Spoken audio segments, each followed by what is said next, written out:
Bismillahirrahmanirrahim. Assalamualaikum warahmatullahi wabarakatuh.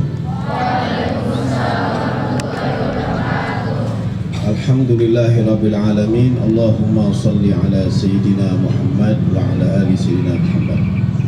Yang terhormat Direktur Pesantren Taqwa Ustaz Ujang Rifai beserta Dewan Guru serta santriwati yang dirahmati Allah Subhanahu wa taala.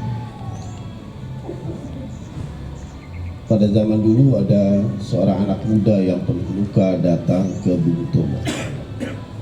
Dia meminta izin untuk mengikuti peperangan melawan Jepang dan Belanda. Kemudian Bung Tomo mengatakan, untuk apa Anda ikut? Kami ikut perang hanya untuk supaya generasi-generasi kami bisa makan enak, merasakan pendidikan dengan enak dan hidup dengan nyaman. Pemuda ini tentu sudah melihat sejak Indonesia 30 Mei 1691 Indonesia ini sudah diinlanderkan oleh Belanda, sehingga Belanda dan Portugis pada saat itu melihat kekayaan Indonesia bagaikan gabus emas yang terapung yang mudah diambil.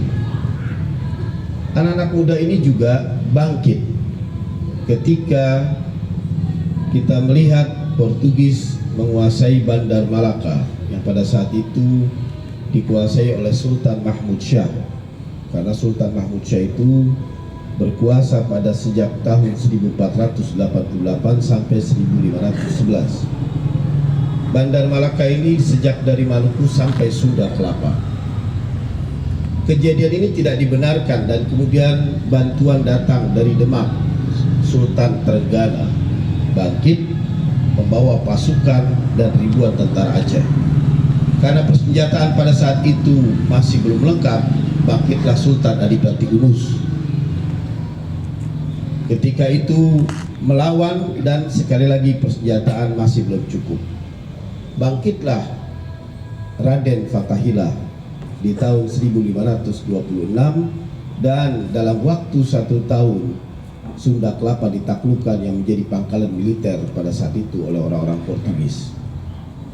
Dan Raden Fathahilah merubah Sunda Kelapa menjadi Jayakarta di tanggal 21 Juni 1527. Begitu juga ketika Portugis dan Spanyol melaksanakan perjanjian yang disebut dengan perjanjian Tordesillas, yang saat itu di tahun 1570 Sultan Babullah syahid karena mengetahui ada satu perjanjian yang akan memecah belah antara Ternate dan Tidore.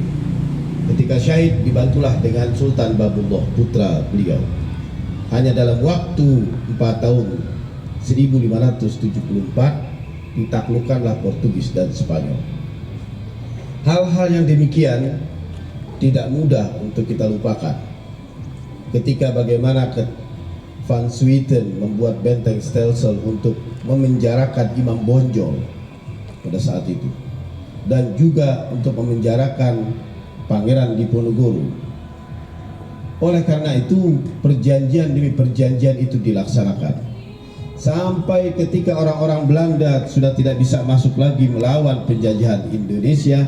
Ketika melawan orang-orang Indonesia pada saat itu dibuatlah taktik yang disebut dengan dividi et impera yang dilaksanakan, yang diprakarsai oleh jenderal pada saat itu namanya Cornelis de Houtman. Nah, semua yang diceritakan ini mungkin terlalu singkat untuk cerita bagaimana Indonesia dijajah 350 tahun. Apalagi ketika Jepang yang mengaku sebagai saudara dari Indonesia malah lebih tirani lagi dalam menjajah Indonesia. Perjanjian demi perjanjian, ada perjanjian Renville, ada perjanjian Linggarjati, ada perjanjian KMB, ada perjanjian yang terakhir adalah perjanjian Rumroyen. Dari semua perjanjian ini kita mungkin bisa bangga bahwa Indonesia ini merdeka semuanya hasil perjuangan, bukan mendapat secari kertas dari Belanda dan Jepang. Kalau kita bangga, apakah cukup? Tidak cukup. Kebanggaan akan bertepuk sebelah tangan jika kita tidak melakukan sesuatu. Pernah yang dikatakan oleh Ali bin Abi Thalib radhiyallahu taala anhu, beliau katakan, "Laisal fata man kana yaqulu kana abi, innamal fata man yaqulu ha anadha."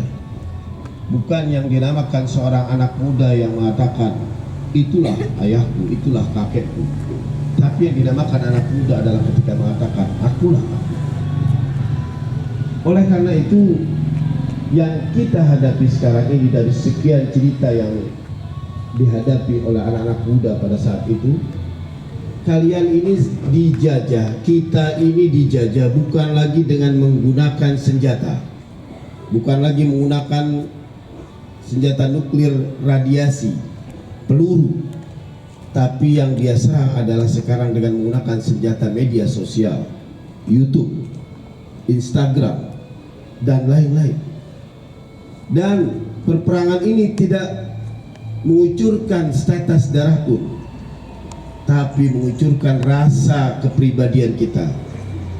Kepribadian kita akan dihina oleh bangsa-bangsa lain karena dengan peperangan ini. Karena peperangan ini yang kalian hadapi sekarang adalah peperangan bukan untuk menguasai daerah, tetapi untuk menguasai peradaban. Sebagaimana yang dikatakan oleh Ibnu Khaldun, al-maghlub yatba'ul ghalib, yang terkalahkan akan mengikuti yang menang. Oleh karena itu, secara ringkas, kalian saat ini tidak boleh terpengaruh oleh peperangan-peperangan yang diserang dengan melalui budaya. Oleh karena itu, kalian harus bersimpati kepada teman-teman kalian. Kita harus memperjuangkan harga diri bangsa Indonesia dengan cara kalian harus menyayangi antara satu dengan yang lain. Budaya-budaya membuli yang diterapkan oleh orang-orang barat yang ada di media sosial hendaklah jauh-jauh kita tinggalkan. Oleh karena itu, ketika budaya-budaya yang pesimis untuk menuntut ilmu segera ditinggalkan, karena guru-guru kita saat ini yang ada di pesantren mengajarkan bagaimana penerapan akhlak yang baik. Jangan sampai guru kita itu berpindah dengan guru-guru yang ada di YouTube yang hanya memamerkan tentang hidup yang penuh hedonisme, penuh dengan kekayaan, sehingga untuk mengkerdilkan bangsa, anak-anak muda, anak-anak santri, dia akan takut dicemooh oleh orang-orang yang tidak pernah santri. Oleh karena itu, dari semua perjuangan yang diterapkan, yang diadukan oleh anak muda yang berhadapan dengan Bung Tomo, hendaklah kita lakukan sekarang. Bukan dalam rangka untuk membasmi tentara-tentara, tapi kita basmi rasa ego yang ada dalam diri kita dengan cara menyayangi sesamanya. Wassalamualaikum warahmatullahi wabarakatuh.